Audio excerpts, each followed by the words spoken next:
Existen casos sorprendentes donde los testigos han descrito con todo lujo de detalles cómo a escasos metros de donde se encontraban, unos seres de apariencia extraterrestre surgieron de sus naves. Y es más sorprendente todavía cuando se dan cuenta que un ser se acerca a otros 3 o 4 seres, altos, delgados y con brazos muy largos. Otros testimonios afirman que les vieron claramente cambiar súbitamente de apariencia. Hay extraterrestres entre nosotros que tienen la capacidad de metamorfosear su apariencia física. Sabemos también que en ciertos encuentros con militares se llegó a emplear las armas. Un ser muy alto con los brazos en cruz, de color verdoso. Ellos llegan a disparar hasta 500 balas. Según estos indicios, es muy posible que en nuestro planeta hayan aterrizado naves procedentes de otros mundos.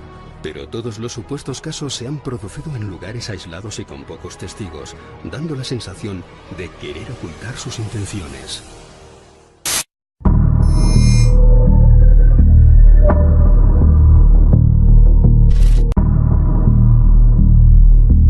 Según los expertos, las extrañas y gigantescas huellas halladas en muchos lugares, junto a los relatos de numerosos testigos, demuestran el aterrizaje de naves extraterrestres en nuestro planeta.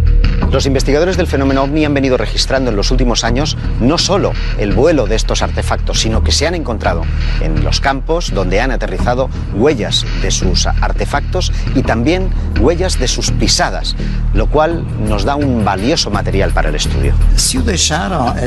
Hasta hoy no ha sido posible llegar a una conclusión completamente indiscutible, 100% efectiva. Falta por contrastar con restos de laboratorio la presencia real de elementos que sean extraños o incluso modificados en comparación a aquellos que nosotros conocemos en temas terrestres. Cuando hablamos de aterrizajes OVNI, una huella sobre el terreno nos lleva a la conclusión dentro de lo que es la investigación in situ de campo, es de que allí ha aterrizado algo. Otra cosa es de qué se trató, qué es lo que aterrizó en ese lugar. Los investigadores han catalogado una serie de efectos o de evidencias que suelen encontrarse, no en todos los sucesos de aterrizajes ovnis, pero que suelen ser depresiones en el terreno provocados por la huella que deja el eventual sistema de soporte que tenga el objeto para tomar tierra. Suelen encontrarse quemaduras, incluso se ha detectado radiactividad en la zona. Nosotros tenemos un ejemplo muy claro aquí en Galicia, que fue uno de los casos de ovni aterrizaje con humanoides más importantes que se han podido dar en el mundo, y fue lo ocurrido el 7 de marzo del 96 en la localidad de Ferrerías, en la provincia de Lugo. En ese caso pudimos sacar unos moldes de escayola que, una vez llevados a la Universidad de Santiago, al Departamento de Zoología, la opinión personal de los científicos era de que no se trataba de la huella de ningún animal conocido por ellos. Para mí no hace falta otra cosa, porque toda la historia en sí, más esas huellas, demuestran que allí aterrizó un objeto volante no identificado con 8 individuos de 2,5 metros a bordo que pesaban cerca de 250 kilos, y por eso pudimos coger esas huellas que penetraban 19 centímetros en el terreno. En Serradoutes varios testigos vieron una bola de fuego en el año 94 desplazarse a primera hora de la madrugada hacia un monte cercano. Cuando el Departamento de Investigación del Observatorio de Santiago hicieron un informe, llegaron a la conclusión de que posiblemente allí lo que hubiera caído fuese un meteorito. El cráter, desde luego, era un cráter completamente irregular, habían saltado los pinos y todo el sustrato que lo sujetaba a más de 150 metros pendiente abajo, quedando la roca limpia. Tenía que haber sido algo tan sumamente tremendo que no podía sujetarse debajo del sustrato del suelo. Realmente algo cayó en aquel lugar, pero nunca se encontró resto alguno, ni supimos exactamente qué es lo que sucedió. Un fenómeno muy extraño. Los efectos sobre los testigos cuando se aparece un objeto volante no identificado que ellos asocian a una supuesta nave extraterrestre son variados. Por ejemplo, hay muchos testimonios de personas que van circulando con su coche que de repente pues todos los aparatos técnicos o bien se vuelven locos o directamente las baterías de los coches se descargan completamente, el coche queda parado y en un momento determinado, incluso sobre el propio testigo, se empiezan a producir efectos físicos como son pérdida de memoria, vómito. Uno de los efectos físicos provocados por el fenómeno OVNI que más ha documentado los investigadores a lo largo y ancho del planeta son los efectos que provocan sobre diferente aparataje técnico. La aproximación del testigo a estos objetos ha llevado que en muchísimas ocasiones el vehículo se detenga en otros incidentes solamente se ha provocado una interferencia sobre el sistema eléctrico del coche. Incluso en domicilios y casas se han sentido como la televisión, la radio y diferentes aparatos eléctricos que haya en la casa pues han sufrido este tipo de alteraciones ante la cercanía de estos objetos.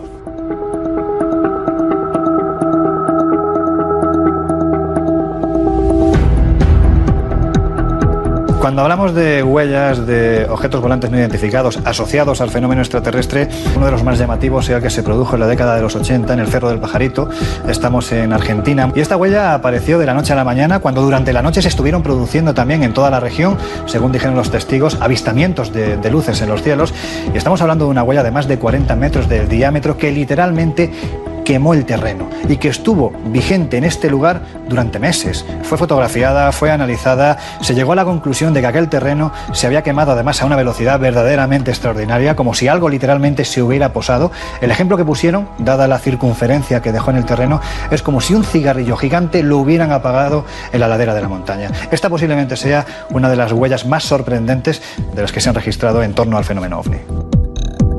Ante la abundancia de evidencias y la contundencia de los testimonios, parece extraño que los gobiernos de los países más desarrollados carezcan de una postura oficial sobre este fenómeno. El hecho de que estos objetos hayan dejado su huella en los terrenos y devengan efectos físicos sobre las personas ha despertado, como es lógico, la curiosidad de los estamentos oficiales, quienes sin embargo nunca se han pronunciado al respecto, a pesar de que han existido diversas comisiones de estudio para determinar cuál era la naturaleza de este fenómeno. En España además se produce un hecho muy singular, y es que el propio Ejército del Aire defiende la no existencia de los objetos volantes no identificados, especialmente cuando se asocian al fenómeno extraterrestre. Y sin embargo, no deja de ser una incongruencia que entre los documentos que se desclasifican en el año 92 surge un documento, la Instrucción General 40/5, que te dice paso a paso cómo tienen que reaccionar los militares si se encuentran ante un objeto volante no identificado. Si además este objeto volante no identificado aterriza, cómo hay que reaccionar. Si además descienden sus tripulantes, cómo tienen que actuar los estamentos militares. Yo parto de la idea de que si para el ejército no existe el fenómeno OVNI como fenómeno extraterrestre, no sería necesaria una instrucción de este tipo. El 10 de septiembre de 1990, el pueblo portugués de San Vicente de Alcena fue testigo de uno de los más importantes sucesos relacionados con el fenómeno OVNI en la península ibérica. Nos encontramos en una localidad cerca de Oporto, llena de miedo, llena de temor, de que aquello pudiese volver a suceder. En el mes de septiembre de 1990, en un día soleado, hubo un grupo de niños que vio algo en el cielo que les pareció extraño, como si fuera una esfera.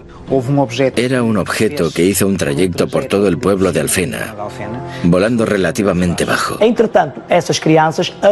Estos niños alertaron lógicamente a sus familiares y a otros adultos que pudieron atestiguar la observación de un artefacto volador esférico con una especie de apéndices o patas que caían de su parte inferior, el cual hizo un movimiento en un radio de cerca de 500 metros durante al menos 50 minutos. A cierta altura el objeto empezó a bajar y parecía que iba a aterrizar. Realmente dio la idea de que iba a aterrizar. El objeto quería aterrizar en un campo de fútbol que existía en la zona. Eso fue corroborado por la policía del campo de fútbol, que observaron desde muy cerca que realmente el objeto estaba prácticamente en el suelo, más o menos a 1 metro de altura. En aquel momento había un grupo de trabajadores que estaban en el almacén y salieron. Tiraron piedras al objeto, lo que hizo que éste se elevase. Las piedras no llegaron a darle, pero hubo como una respuesta inteligente, digámoslo así. Al lanzarle las piedras, el objeto se fue. Lo curioso en este caso es que en aquella población había un colaborador de un periódico de noticias que fue a buscar una cámara que tenía a mano e hizo 4 fotografías a una altura a la que prácticamente el objeto no se veía. Eran 4 pruebas de que realmente había pasado algo. La investigación comenzó muy pronto y consiguió recoger las noticias en caliente de lo que allí había sucedido. La Fuerza Aérea también emitió un comunicado después de analizar los negativos para decir que no habían tenido ningún registro de radar y que no tenían conocimiento de maniobra militar alguna, por lo que prácticamente no podían clasificar el objeto.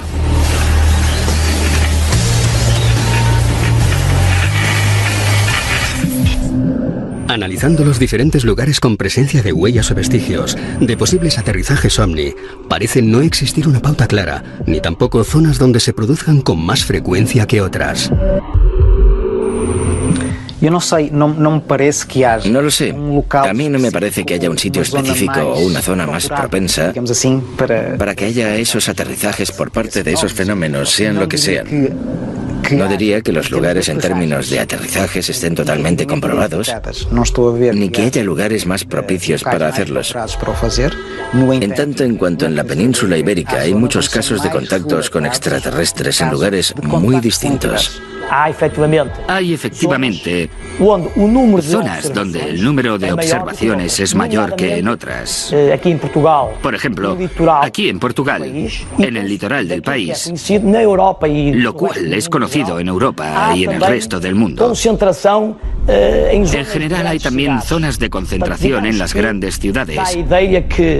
Digamos que la idea es que algunas ciudades atraen estos fenómenos. El contar con la presencia de más de un testigo añade más información y credibilidad al suceso. Por esta razón, fue tan importante la experiencia del matrimonio Aníbal y Filomena Matiñas en septiembre de 1983. En la playa de Salgueiros, cerca de Oporto, una pareja que estaba haciendo camping en una zona cercana a la playa, aproximadamente a la 1 o las 2 de la mañana, son sorprendidos por una especie de flash en su tienda de campaña. Sienten algo extraño. Abren la tienda y salen fuera viendo que hay uno o más objetos cerca de la playa, a unos 500 metros de distancia.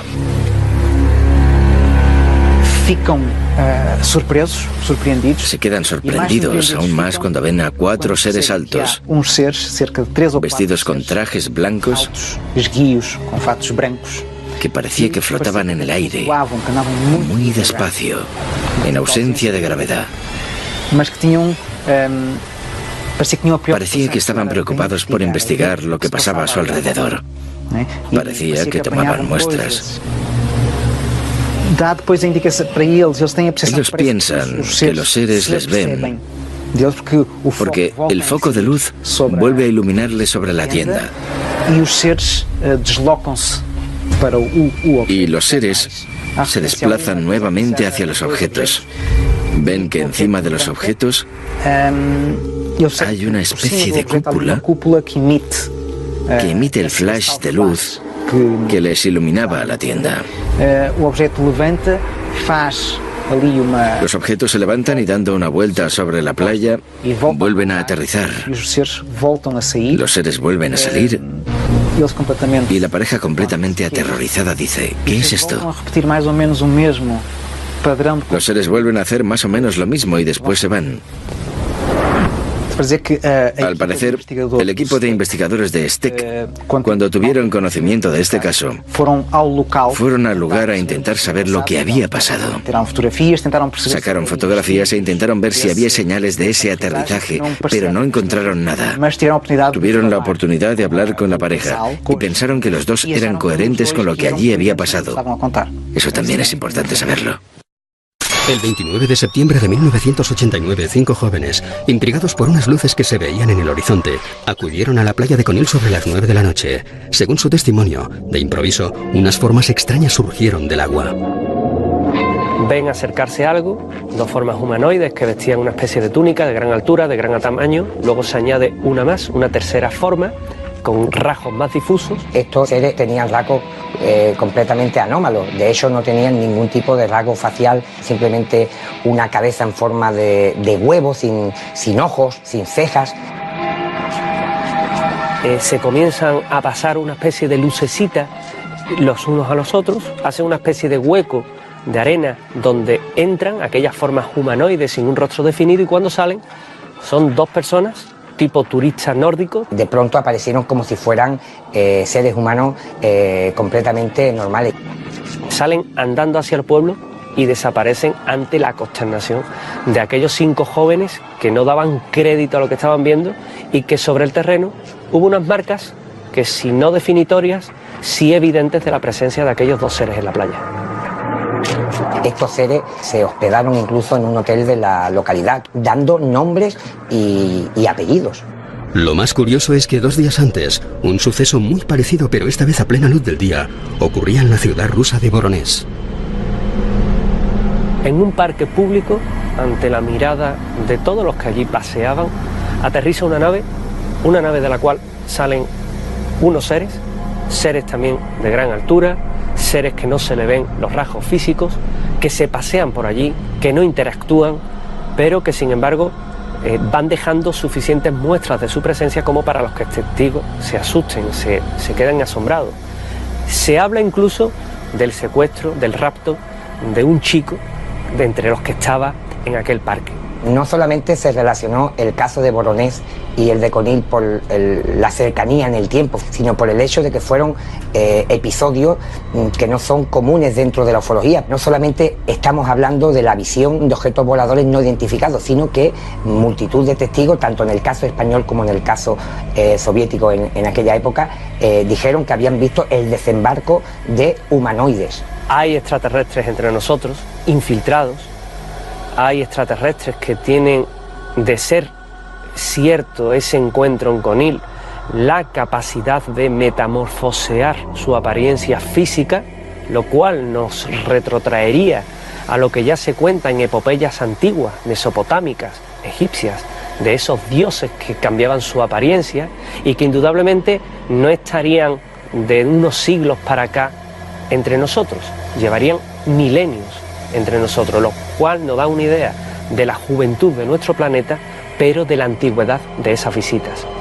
De lo que se desprende de la investigación y el análisis del caso de Conil, podría decirse que en algunas ocasiones seres de procedencia anómala se han podido infiltrar momentáneamente entre la población humana, pero como digo, este es un tema muy peliagudo. Quizás los viejos relatos de poblaciones extremeñas como Garganta la Olla sobre la aparición de misteriosas criaturas estuviesen relacionados con la capacidad de transformación de estos seres. Hace 70 años en este lugar se produjeron una serie de avistamientos verdaderamente insólitos. Quizás uno de los más llamativos fue el que protagonizó José Pancho Campo, que estando en un refugio de montaña a altas horas de la madrugada, en un momento determinado alguien llamó a la puerta, abrió la puerta, le invitó a que se cobijara junto al fuego, y cuando fue a azuzar la lumbre se dio cuenta de que este ser, que parecía una monja que iba camino del cercano monasterio de Yuste, tenía, según dijo el testigo textualmente, patas como las cabras. La vinculación de la ufología con la mitología es clarísima, ¿no? Muchos de los casos ufológicos actuales, donde se ven a seres híbridos, mitad humanos, mitad animales, sobre todo caprinos, ¿no?, con pezuñas de cabra, están muy vinculados con el folclore de la antigüedad. En Garganta de la Olla, no una vez, sino 2 veces, ocurrió un fenómeno similar. Yo particularmente lo relaciono con fenómenos folclóricos de seres mitológicos muy relacionados con el ciclo de Melusina, donde este tipo de entidades tenían pezuñas de cabra que les daba su parte sobrenatural. Luego, que lo queramos relacionar con los ovnis o no, es otra historia. Aún persiste el misterio en la base militar de Talavera la Real, en la provincia de Badajoz. Lo que sí sabemos es que este es uno de los pocos casos en donde los militares emplearon sus armas reglamentarias. Estamos hablando del mes de noviembre del año 1976, cuando 2 militares, José María Trejo y Juan Carrizosa, se encontraban de noche en sus respectivas garitas, separados tan solo por 60 metros, y a altas horas de la madrugada empezaron a observar cómo en el cielo había una serie de luces extrañas que parecían sobrevolarles. En un momento determinado, de estas luces se dio paso a otro fenómeno bastante particular, y es que ellos aseguraban estar oyendo detrás de su posición sonidos muy extraños. Incluso llegaron a calificarlos que era como si una especie de oso gigantesco estuviera detrás de ellos. Inmediatamente lo que hicieron fue armar su fusil, fueron a buscar a ver qué había ocurrido, si alguien se había infiltrado en esta base militar de Talavera la Real, y cuando se acercaron a la posición que supuestamente ocupaba ese intruso, lo que vieron fue un objeto que había tomado tierra, un objeto luminoso, del que además había descendido una criatura que definieron tenía más de 2 metros de estatura, como si estuviera embozado en un traje verde, como si fuera una especie de buzo. Un ser muy alto, con los brazos en cruz, de color verdoso. Ellos llegan a disparar hasta 500 balas. Entran en una situación caótica, no descubren ningún proyectil después de ese tiroteo. Al día siguiente, cuando se empezó a rastrear la zona para ver qué era lo que había provocado este avistamiento, no se encontraron ni supuesta nave, ni supuesto extraterrestre, ni tampoco las balas que dispararon durante esa noche. Y lo más sobrecogedor, tanto Trejo como Carriosa, como Hidalgo, reciben una extraña radiación. Y a día de hoy no hay información alguna oficial de qué dolencias sufrieron y qué las provocó. El enigma sigue ahí. Algo se apareció en una base aérea española, un grupo de soldados dispararon más de 500 balas y no se sabe a qué. Sabemos que lo ocurrido en la base de Talavera la Real no es el único caso de estas características. Entonces, ¿por qué los estamentos militares guardan silencio? ¿Es por desconocimiento o tratan de ocultar algo?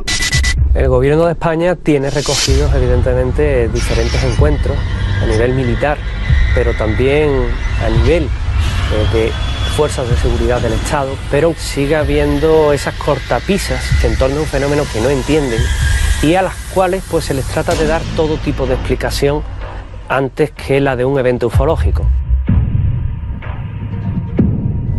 El por qué este oscurantismo estaría en que no habría una explicación convencional, puesto que estaríamos hablando de personal suficientemente cualificado que ha visto el desembarco o ha visto en ocasiones no solamente el objeto, sino ha visto a sus tripulantes.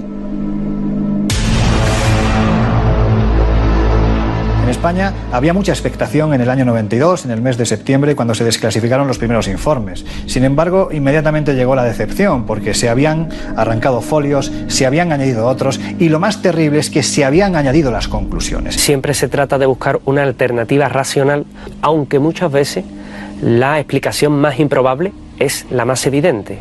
Ese es el problema que nos encontramos actualmente con las explicaciones oficiales en torno a aterrizajes o evidencia física de un aterrizaje extraterrestre. Y ante esto, un estamento militar no tendría más que decir que o el testigo está fabulando o está mintiendo o realmente está frente a un fenómeno extraño, anómalo y que apuntaría a la existencia de no solo naves procedentes de otro mundo, sino a tripulantes. Pero la tapadera gubernamental no pudo silenciar a algunos oficiales de ejércitos europeos que, pese a las posibles represalias, desvelaron la verdad. En 1999 salió a la luz un expediente que debería haber permanecido en la más absoluta confidencialidad. Eran las conclusiones a las investigaciones del Cometa, el Comité de Estudios Avanzados del Gobierno de Francia.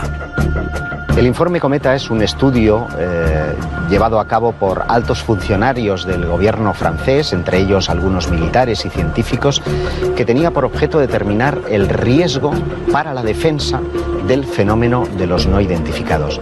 De hecho, se basaron en las informaciones del CEPRAN-GEPAN, que es una oficina que pertenece a la Agencia Espacial Francesa, el CNES, que es una de las pocas oficinas, a su vez, que está subvencionada por el Estado francés para investigar el fenómeno OVNI. Básicamente el título del estudio es Los ovnis, ¿para qué nos debemos preparar? ¿Qué implicación tiene en la defensa militar?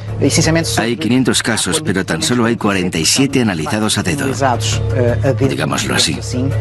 Se han documentado y no estaban destinadas al público general. Yo no he creído nunca seriamente en el informe Cometa. Te recuerda un poco la desclasificación del año 92 del Ejército del Aire Español. Y al final no dicen, no, oiga, mire, lo que está pasando es esto. No, siempre dejan como una duda, una posibilidad. Se juega con eso.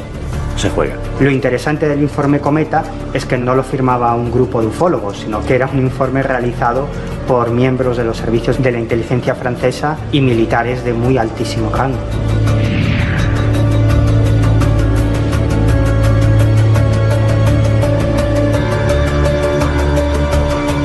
El informe viene avalado por científicos, por militares y por funcionarios de alto rango. Por lo tanto, las conclusiones que se ofrecen en el mismo tienen una credibilidad absoluta. Estamos hablando de elevados estamentos militares. Por tanto, no son unas personas cualesquiera. Tienen conocimientos técnicos de defensa, de estrategia, y saben valorar si hay un peligro inminente o no. Para lo que nosotros deberíamos estar preparados es para un fenómeno que desconocemos, pero que puede tener implicaciones peligrosas para la seguridad aérea. ¿Qué casos son aquellos que investigaron esos científicos para sacar el informe? ¿Le faltaban casos más importantes, más interesantes que pudieran estar en poder de la Fuerza Aérea Francesa, por ejemplo, y que a la Fuerza Aérea Francesa no le interesó que pasaran por las manos de estos científicos?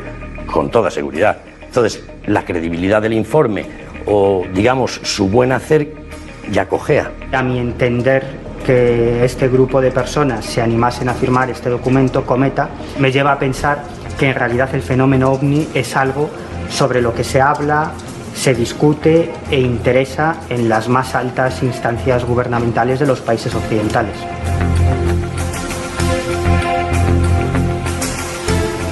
El informe Cometa dio lugar a una publicación monográfica que incluso fue presentada por el presidente de la República Francesa y dio lugar posteriormente a un comité permanente de estudio científico sobre fenómenos aéreos anómalos, que es el único que permanece abierto todavía en pleno siglo XXI. Así visto, aparecen varias cuestiones, principalmente de defensa, lo que supone que así haya más estudios y que estemos más atentos a un fenómeno que es real y que puede tener consecuencias. En ese informe se traslucía la cuestión de que es posible que algunas naves extraterrestres recuperadas por ciertos gobiernos, sobre todo el estadounidense, pues eso fuese la causa de que luego se desarrollase toda una serie de tecnología, ¿no?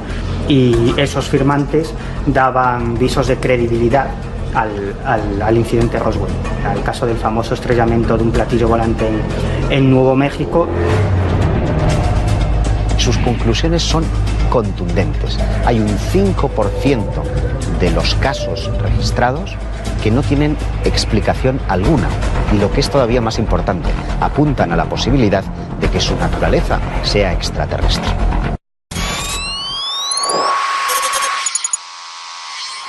Uno de los casos paradigmáticos incluidos en los expedientes desclasificados del Ejército del Aire español se registró en 1976 al noroeste de la isla de Gran Canaria, en los alrededores de la localidad de Gáldar.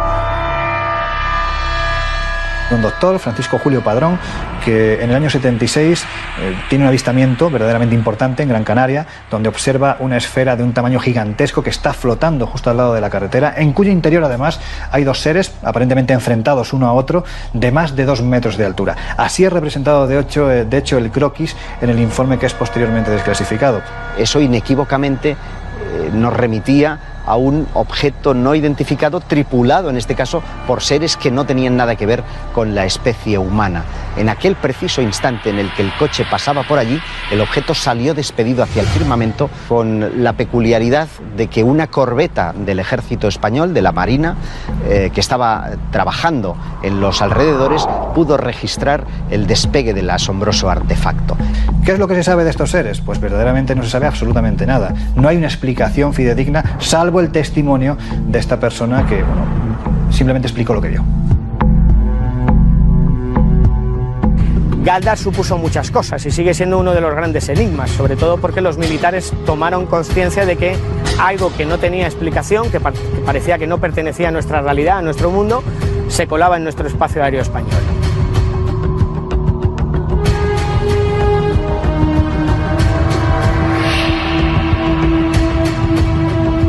El expediente desclasificado en el que se ofrece lo que ocurre en Gáldar posiblemente sienta las bases de cómo actuar ante un suceso de ese tipo, porque evidentemente estamos ante algo muy serio. Estamos hablando de dos seres de una estatura increíble que además permanecen flotando en mitad de una esfera que a su vez está flotando junto a la carretera cuando es vista por Francisco Julio Padrón, por el doctor Padrón. Quizás sienta las bases, como digo, para lo que posteriormente sería la investigación de este tipo de sucesos dentro del ámbito más militar puro, ¿no? Estamos hablando de, bueno, pues un suceso que rompía los esquemas porque hasta ese instante no se había producido nada parecido. Otra de las cuestiones que se plantean a la hora de analizar el fenómeno aterrizaje es que la mayor parte de ellos suceden en los momentos donde se registran las famosas oleadas de avistamientos ovnis. durante la época de la oleada gallega, entre finales del 95 y mediados del año 1996, es cierto que recogimos varios casos de aterrizajes, ¿no? Algunos francamente espectaculares, con huellas en el terreno, con testigos desde diferentes puntos. Benjamín Suárez Estevez, jefe del Departamento de Fotografía Espacial de la NASA, que fue el que diseñó las cámaras que llevaban acopladas el módulo lunar, y él le daba instrucciones a los astronautas de cómo colocarlas. Referente al tema OVNI, manifestó haber tenido en sus manos fotografías y filmaciones en las que se veían determinados objetos con mucha nitidez. Me parece que yo no tengo por qué dudar de la palabra de este hombre. Parece ser que actualmente las informaciones relativas a todos estos sucesos en los medios de comunicación son menos numerosas que en décadas anteriores. Hubo una época en los años 80 en que los propios medios se hacían un eco grande de todos estos relatos. Y por tanto, también daban idea e interés, aparte de la población, para prestar más atención al cielo y estar mirando hacia arriba un poco más para ver qué pasaba allí. Es cierto que el fenómeno extraterrestre, entre comillas, y muy grandes, asociado al fenómeno aterrizaje, ha perdido mucha fuerza, ¿no?, en los últimos años. Aún así tenemos, en el año 1996 se produce el gran caso en nuestro país, posiblemente el más importante del siglo XX, en la localidad de Los Villares, en Jaén, donde un humilde agricultor a las 12 del mediodía, que no es una hora muy habitual para ver este tipo de objetos, observa cómo en mitad de lo que él denomina una era hay algo aterrizado que identifica como si fuera una especie de contenedor de Icona que desaparece y aparece dependiendo de la distancia en la que él se coloca. El caso de los Villares ocurre en el año 96, en julio, cuando Dionisio Ávila, un jubilado de esta localidad de Jaén, en su paseo rutinario, se encuentra con un objeto extraño en forma de campana, con 4 ventanas totalmente opacas, negras, en forma de ojo de buey, cuando ante él aparecen 3 humanoides. Y un detalle sorprendente y que no tiene parangón con otro evento de este tipo es que durante unos instantes la imagen que se presenta ante Dionisio Ávila desaparece durante fracciones de segundo, como si estuvieran envueltos en algún tipo de campo de camuflaje. Este posiblemente sea uno de los grandes casos porque además dejó una evidencia física. Uno de los seres arrojó una piedra al testigo que hoy en día está en manos de uno de los mejores investigadores que hay en nuestro país, Juan José Benítez. Huellas inquietantes, acciones desconcertantes, realizadas por seres que salían de unas misteriosas naves, podría dar la impresión de no querer pasar del todo desapercibidos. Que un objeto deje huellas sobre un terreno o esté posado junto a una carretera para ser avistado por uno o 2 protagonistas, está revelando no una intención de contacto, sino lo que los investigadores denominamos una especie de puesta en escena, como si aquello tuviera un propósito no en el estudio mismo de lo que están haciendo, sino de dejarse ver en esas circunstancias. Lo cierto es que se crea un teatro del absurdo en el que prácticamente el testigo se ve manipulado, se ve superado por las circunstancias, convierte su vida desde el instante en el que tiene esa experiencia, pues prácticamente convierte su vida en una auténtica búsqueda, ¿no? El objetivo es intentar dar explicación a eso que de una forma u otra le ha roto los cánones para siempre. El factor OVNI es curioso. Por un lado se quiere mostrar y por otro lado no. Es verdad que a pesar de la gran diferencia de descripciones y de identidades que existen, parece real que todos tengan el mismo comportamiento. Si es un comportamiento común, articulado o no, no lo sé. Uno de los más eminentes ufólogos mundiales, Jacques Vallée, propuso una ley según la cual en los lugares más alejados y más remotos había mayor posibilidad de tener un avistamiento, como que ellos rehúsan el contacto. Pero hay muchos otros casos en los que parecen hacer gala de un cierto exhibicionismo, casos en los que se han podido fotografiar, filmar en núcleos altamente poblados, como si quisieran llamar nuestra atención por una determinada circunstancia. Si suponemos que los extraterrestres han entrado en contacto con nosotros, ¿por qué ocultarse? Cuando esta pregunta se la haces a un contactado que cree firmemente en la existencia y en el contacto con estos seres, la respuesta siempre es la misma: es que no estamos preparados. Posiblemente se produciría una hecatombe a nivel mental, espiritual, social en todo el planeta. Pero yo creo que esto es una estupidez. Realmente, si ellos se quisieran manifestar, si ellos existieran, ¿por qué no iban a hacerlo? ¿Habrá alguna Habrá alguna ley cósmica por la que no puedan interferir directamente con nosotros. De ahí lo de mostrarse o no. Hacer esas experiencias a escondidas, hablar con nosotros a escondidas, les pone casi al límite. Por tanto, seremos un planeta desolado por la existencia de esa ley de no interferencia, que a veces es llevada al límite. ¿Y por qué no? Después de analizar los diversos casos sobre las huellas y la presencia de naves y seres alienígenas, ¿se puede afirmar que los extraterrestres han aterrizado en nuestro planeta? Yo pienso que existen pruebas más que suficientes de que hay fenómenos de aterrizaje por todos los indicios que tenemos. En el suelo, en las plantas. De hecho, hay testigos. Pero si vas a buscar pruebas físicas, hay muchas evidencias. Ahora bien, llegar a conclusiones de qué puede ser es diferente. Disponemos de suficientes pruebas y elementos de juicio, desde mi punto de vista, para afirmar que los ovnis han aterrizado, y no una ni dos veces, sino miles y miles y miles de veces. Si nos basamos en la mayoría de testimonios y vestigios hallados, parecería que estos supuestos aterrizajes se realizan con tácticas y estrategias premeditadas. A mí lo que me llama la atención es que cuando hablamos de un supuesto aterrizaje, especialmente en el año 95, que se produce una oleada verdaderamente importante en territorio gallego, generalmente siempre va acompañado de la aparición de lo que se denomina un humanoide. El número tan elevado de este tipo de seres que los testigos aseguran haber visto, a mí me sorprende porque posiblemente no encontramos un fenómeno similar en ninguna otra parte del mundo. De un modo general, la idea que me surge es que el fenómeno siempre se escudó en un modelo establecido. Se muestra y huye, dejando siempre una evidencia carente de análisis. Lo que observamos aquí también es una relación entre la evidencia física, la demostración física probada y verificable, y aquí lo que parecería más bien es una especie de espectáculo, de show montado, con intenciones que se nos escapan en lo absoluto. En todos los casos relacionados con el fenómeno extraterrestre, funcionarios y militares se muestran reacios a dar explicaciones. ¿Existe una mordaza gubernamental que les impide hablar? Los gobiernos y los militares de todo el mundo se han mostrado de forma desigual respecto al fenómeno ovni, pero hay un común denominador en todos ellos, y es que hay una velada cortina de silencio que afecta a los no identificados. Yo no creo que exista una mordaza gubernamental que impida hablar a los militares, simplemente por puro criterio deontológico, por su formación, porque este tipo de sucesos forman parte de la materia reservada más pura y más dura. Ellos ya saben que no pueden hablar de este tipo de fenómenos, especialmente cuando son testigos de ello.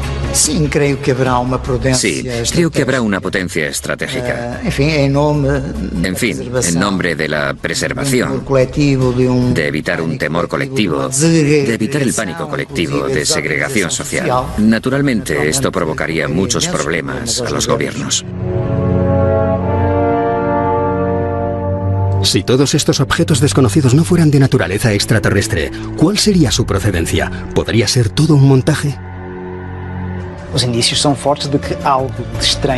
Lo que nos dicen los indicios es que sucede algo extraño, que puede pasar por ser un montaje. Pero los estudios demuestran que no lo es. Indudablemente, dentro de la casuística hay casos que no son reales, que tienen una explicación convencional o que han sido fraudes, pero la mayoría de los casos claramente apuntan a la existencia de un fenómeno real y sumamente interesante.